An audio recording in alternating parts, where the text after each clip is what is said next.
কবি অচিন্ত্য কুমার সেনগুপ্তর প্রথম যখন।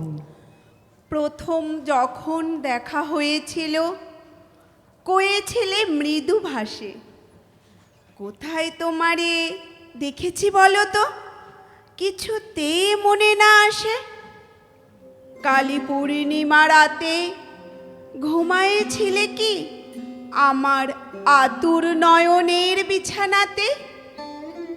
মোর জীবনের হেরাজপুত্র, বুকের মধ্যমণি, প্রতি নিঃশ্বাসে শুনেছি তোমার স্তব্ধ পদধ্বনি। তখনও হয়তো আধার কাটেনি সৃষ্টির শৈশবে, এলে তরুণীর বুকে হে প্রথম অরুণের অনুভবে। আমি বলেছিনু জানি, স্তব গুঞ্জন তুলি তোরে ঘিরে হে মোর মক্ষী রানী।